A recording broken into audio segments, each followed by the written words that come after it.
Starting off strong, we kind of touched on this in the last episode where we said we wanted to do this with each other, but implementing weekly and monthly check-ins with myself and also I feel like with each other. We are business partners as well, so we can say that with each other, but even just doing it each week and then at the end of each month checking in on myself and being able to recognize, okay, what was I lacking in this month or this week? What didn't work for me? What do I need to adjust? What are my top priorities for the week? And I don't know, just spending, even if it's like 30 minutes with myself and then 30 minutes with you for the business, I feel like it'll just ultimately lead to you feeling more successful, more productive. And we talked about that in our productivity episode. That's kind of where we lack. Yeah. So starting to implement that more in our lives. I feel like people don't often sit with or reflect on the past. They kind of are just so go, go, go that they don't really take a second to think about how their week went. And I think it's really important because sometimes we just go through life and are wondering why we're not improving in this area. And it's like, did you ever look back and see like what was the root cause that maybe caused that issue?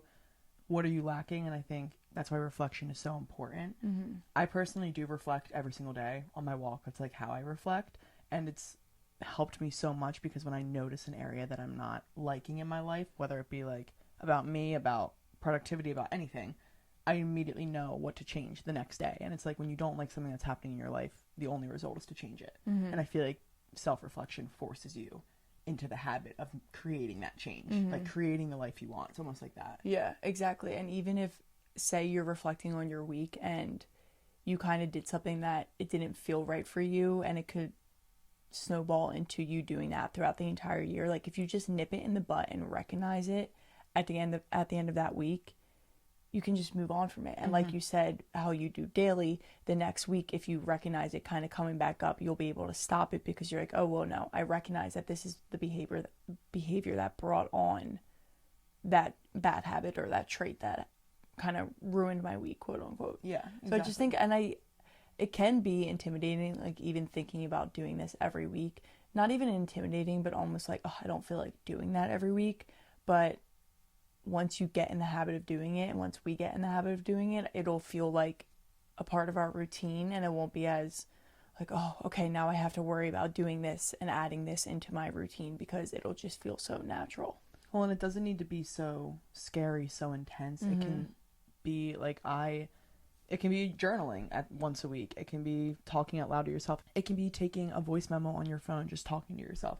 It can be whatever you want it to be. Like I feel like when we approach it as this intense thing, we often resist it. But just think of it as like, let me reflect on like one thing that made me feel weird this week. Like what was one thing that I didn't like about this week? What was one thing I did like? Just ask yourself those two questions. It doesn't need to be this intense 30-minute conversation with yourself. It can be as short as 5 minutes. Exactly. Like, just getting in, and then I'm sure once you do like a 5-minute reflection, you'll realize that you can spiral into so much more and how easy it becomes to actually reflect. Exactly. So I think that's just a good tip, to not overwhelm yourself with a giant conversation, but just think about adding something like this in so that you can continue to have that personal growth each week and not wait until halfway through the year when you're like, shit, I've done nothing that I've wanted to do. Yeah.